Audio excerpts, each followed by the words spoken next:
महाधिवेशन का आज दूसरा दिन है और जैसा कि चर्चा थी, हेमंत सोरेन को अध्यक्ष के रूप में ताजपोशी कर दी गई है। पार्टी के लिए करीबन करीबन 4 दशक से पार्टी का चेहरा रहे दिसम गुरु अब संरक्षक की भूमिका में चले गए हैं। इस प्रकार कहा जा सकता है कि झारखंड की सियासत में जो 15 अप्रैल आज का जो दिन है, यह एक यादगार दिन रहेगा, मेमोरेबल डे रहेगा। मेमोरेबल डे इसलिए भी कि इस दिन दिसुम गुरु का एक लंबे संघर्ष के बाद अवसान होता हुआ सा दिख रहा है और खुशी का पल यह है कि हेमंत सोरेन के रूप में झारखंड को एक नया ऊर्जावान नेता मिल रहा है। इस वक्त हमारे साथ पार्टी के प्रवक्ता अरविंद सिंह गोयल जी हैं। अरविंद जी, किस रूप में याद कीजिएगा? देखिए, मेरे पास तो अब शब्द भी नहीं रह गए हैं, इतने ओवरवेल्म्ड हैं, इतने भावुक हुए हुए हैं आप सब कोई। जिस तरह से एक युग का ट्रांजिशन हुआ, 40 से ऊपर वर्षों का एक 72 का मुझे लगता है, तो 50 वर्ष से ऊपर का एक युग जिसका ट्रांजिशन एक नए शताब्दी के लिए किया गया है। तो अपने आप में एक बेसिकली देखा जाए तो एक नॉमेनक्लेचर चेंज है, नाम चेंज है, कार्यकारी अध्यक्ष केंद्रीय अध्यक्ष बन गए और गुरुजी को संस्थापक संरक्षक के रूप में। मैं बार बार कह रहा हूँ कि गुरुजी और जेएमएम को अलग करके हम नहीं देख सकते और गुरुजी को एक पद से हम कंटेन कर दें कि ये उनका पद है इसलिए वो जेएमएम में ये पद है, वो नहीं है। जैसे समुद्र की लहरें हैं, जैसे सूर्य है उसकी रोशनी है, गुरुजी एक बहुत बड़ा जिसको कहते हैं कि पेड़ है, बरगद का पेड़ जिसकी जड़ें इतनी डीप है और जड़ें हैं उनकी, और उस जड़ों के सहारे पूरा जेएमएम खड़ा है। निश्चित रूप से जोयल जी, आज भी देखते हैं हम कि झारखंड के सियासत जो भी नया सीएम बनते हैं, किसी भी दल के हों, किसी भी पार्टी के हों, और दिसम गुरु के चरणों में आकर सबसे पहले अपना श्रद्धा सुमन अर्पित करते हैं। यह है दिसम गुरु का कद। मैं मानता हूं कि उनके लिए पद बहुत छोटा पड़ जाता है, पर एक युग का अवसान तो होता जरूर दिख रहा है। ट्रांजिशन है जिसको कहते हैं। मैं बोल रहा हूँ, हर चीज एक समय के लिए होती है। आज हम देखिए इसमें छुपाने वाली बात नहीं है। गुरु जी की तबीयत सेहत अब अलाउ नहीं करती और पार्टी का चलाना कोई छोटा मोटी बात नहीं है। देश में भी अब जिसकी पार्टी का जो सोच अब पूरे नेशनल जाने की है, तो उसको एक नया यंग ब्लड चाहिए, यंग ब्लड के रूप में। और जिस तरह से देखिए, गुरुजी आदेश भी दे सकते थे, गुरुजी का वो स्टेटस है जेएमएम कि वो आदेश दे सकते थे कि आज से मेरा बेटा अध्यक्ष।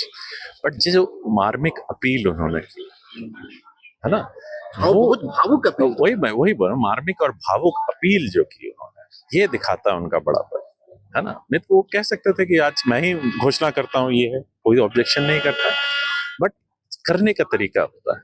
और ऐसा नहीं है कि मोदी जी आए रात को 8 बजे, भाई और बहनों, और कुछ डिक्लेयर कर दिया कि मैंने ये कर दिया, ये नहीं। उन्होंने अपील की और सारे 5000 से ऊपर जो हमारे प्रतिनिधि यहाँ मौजूद है, मैक्सिमम की आंख में आंसू था जिस मार्मिक अपील उन्होंने की। और उन्होंने दोनों हाथ उठा के उनकी अपील को, जिसको कहते हैं कि एक्सेप्ट किया और सेकंड और प्रस्तावक तो विधायक और सांसद बने, उस अपील को हमने मान लिया।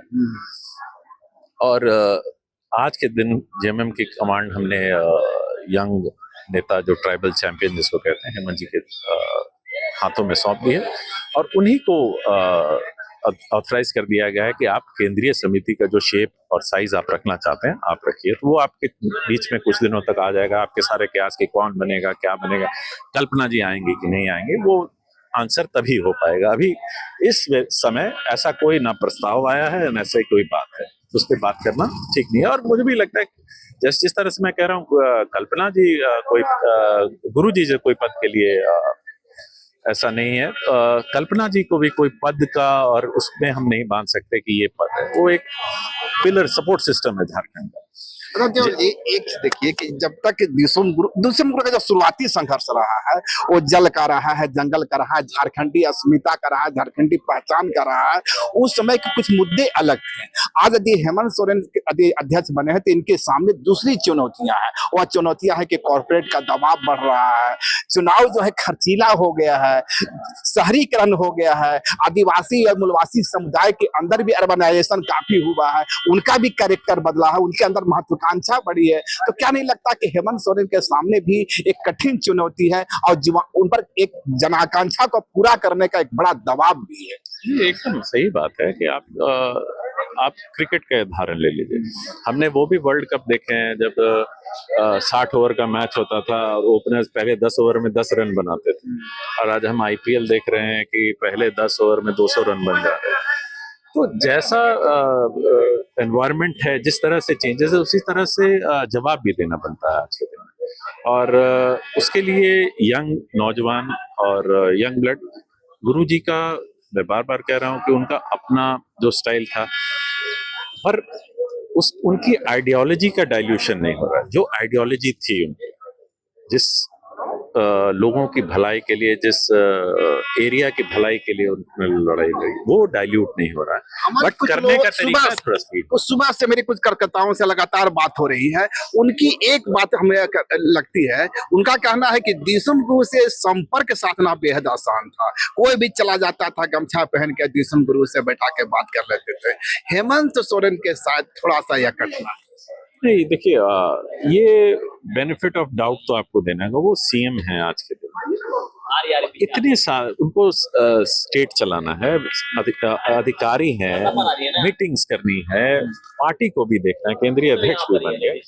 तो ये थोड़ा मतलब जाती हो गई कि कहना कि मतलब ऐसा नहीं है। बात मैं एक चीज की दाद देना चाहता हूँ कि आप ये मान के चलिए कि क्या कहाँ क्या हो रहा है, ये उनको खबर है ना। अगर कोई खाली फोटो खिंचाने के लिए मिलना चाहता हो तो मुझे लगता है कि इतने बिजी आदमी को तंग भी नहीं करना। और शायद यही कारण है कि यह विगत 5 वर्षों में उनके खिलाफ एक से एक कंस्पायरेसी रचे गए और हर कंस्पायरेसी को वो तोड़ते हुए, उसे काटते हुए आगे निकले। वही बात है ना कि जिस तरह उनको एक एक चीज का एक एक मिनट की अपडेट है, वो जानते हैं कि कहाँ पर उनकी प्रेजेंस जरूरी है, किससे क्या मिलना है। और कार्यकर्ताओं के देखिए, अगर कार्यकर्ताओं में इतना रोष होता तो क्या लगता है कि आपको वो 34 सीटें आ जाती, 80% हमारा स्ट्राइक रेट हो जाता? नहीं, एक आदमी को पूरे, जैसे सीएम को ये पॉसिबल नहीं है कि एक एक कार्यकर्ता से हमारी ये हो सकती है, बट ये कार्यकर्ता को तो अपने टॉप नेतृत्व से मिलने की हमेशा अभिलाषा रहती है। बट कोई ना कोई ऐसा समय आता है कि जब वो मिल ही लेता है। तो और सबसे बड़ी बात है कि हमारे कार्यकर्ता इस बात को अगर कर रहे हैं, प्रकट कर रहे हैं, तो ये भी हमारी पार्टी की लोकतांत्रिक डेमोक्रेटिक नेचर का दिखावा है कि जो अपने दिल में अगर उनको है तो वो सामने बोल तो रहे हैं। मोदी जी के बारे में बीजेपी का कोई नेता बोल भी नहीं सकता। तो यही फर्क है उनका और हमारा। एक चीज जो देखने को मिल रही है इसमें, छत्तीसगढ़ का, उड़ीसा का, पश्चिम बंगाल का, बिहार के डेलीगेट्स आए हैं और ये लग रहा है कि जो एक सपना रहा था, बेहतर झारखंड का सपना, ग्रेटर झारखंड का सपना, जो गुरु जी का सपना था, जो आज भी अधूरा है, क्या सीएम हेमंत उस दिशा में काम करेंगे? देखिए, आपको क्यों हमारे लोग हमारे पास आ रहे हैं, क्योंकि उन्होंने कहा कि आज के दिन में ये तो अनडिस्प्यूटेड ट्राइबल चैंपियन है ना, एसटीज के और जितने भी जो मार्जिनलाइज सोसाइटीज के उनके, जिसको कहते हैं एक मसीहा के रूप में। और बिहार से ही हम अलग हुए हैं, तो जितने भी बाउंड्री एरियाज हैं वहां पर हमारी पॉपुलेशन झारखंडियों की भी थी, संथाल की भी पॉपुलेशन है, ट्राइबल्स की पॉपुलेशन आप देखिए बंगाल में कहीं कहीं 58% तक है, 16%, 58%। तो वहाँ के लोग देख रहे हैं कि यही एक ऐसा शख्स है, ऐसी पार्टी है जो एक जिसको कहते हैं कि बीजेपी के अनाउंस अश्वमेध यज्ञ जो उन्होंने चलाया हुआ है कि हम सबको नेस्तनाबूद कर देंगे, उसको रोकने का। तो इसलिए वो प्यारा, आपने देखा कि गुजरात के लोग आए हुए हैं, वहां भी गुजरात के लोग आए हुए हैं। तो ये लोगों के बीच में आस जगी कि कहीं कोई है जो हमें न्याय दिला सकता। इसी प्यार से और इसी आशा के साथ वो आए और उनको हम नाराज नहीं करेंगे। उनके भी मुझे लगता है कि केंद्रीय समिति में 15 से 20 लोग उन प्रदेशों से भी लिए गए। उड़ीसा से भी होंगे, पश्चिम उड़ीसा, बंगाल से पश्चिम होंगे, बंगाल, बिहार से भी लिए गए हैं, छत्तीसगढ़ से भी लिए गए। तो यही बात है कि अब वो केंद्रीय समिति में आ गए हैं। असम से भी कुछ लोग आए थे क्या? नहीं, असम से मुझे नहीं लगता, मुझे आइडिया नहीं है मैम, ये नहीं। तो क्या जो छत्तीसगढ़ है, पश्चिम बंगाल है और असम के बारे में चर्चा हो रही है कि जेएमएम वहां भी चुनाव लड़ेगी, तो क्या इस दिशा में अब आगे कदम बढ़ाया तो जाए? राजनीतिक प्रस्ताव तो आया ही है कि हम अपने संगठन को बढ़ाएंगे, और अगर वहां की जनता चाहती है कि हम जेएमएम के टिकट से जो चुनाव लड़े, तो जो इंडिया गठबंधन के लोग हैं उनसे बातें होंगी। क्योंकि हम, आप देखिए, आरजेडी को हमने भी तो दिया, आरजेडी जितने भी बिहार से बॉर्डरिंग एरियाज है उन्होंने अच्छा प्रदर्शन किया। तो हमारे भी अगर विनिंग फार्मूला हमारे पास है तो क्यों नहीं भी इंडिया गठबंधन में हमें सीट मिलेगी। तो जेएमएम की इस मांग से इंडिया गठबंधन के अंदर कुछ असमंजस क्यों होगी? देखिए, ममता दीदी नाराज हो सकती है। नहीं, आज के दिन में प्राइम फोकस क्या है? प्राइम फोकस है कि एकता बनाए रखना और वो एक डिवाइसिव फोर्स को रोकना। तो वहां उसमें अपनी पर्सनल ईगोस को साइड रख के विनिंग फार्मूला देखना कि कौन किस सीट को जीत सकता है, और ये बैठ के ही तय होगा। हमारी दावेदारी रहेगी, अगर हमारी दावेदारी स्ट्रांग रहेगी तो हमें सीट मिलेगी। हमें प्रूव करके दिखाना होगा वहां पर कि हाँ, हम यहाँ पर डिसाइसिव फैक्टर है जेएमएम, इसलिए जेएमएम को मिलनी चाहिए। खाली खड़े होने के लिए, किसी नेता का ईगो सेटिस्फैक्शन के लिए उस एरिया में हम अपने इंडिया गठबंधन को डैमेज करें या आपसी की लड़ाई में किसी तीसरे को जीतने दें, ये नहीं होगा। बहुत बहुत धन्यवाद आपका। अगर खबर पसंद आए तो आप QR स्कैन कर दें हमारा साथ। आपका एक छोटा आर्थिक सहयोग है हमारा बड़ा हौसला। द भारत मित्र, बुलंद भारत की बुलंद तस्वीर।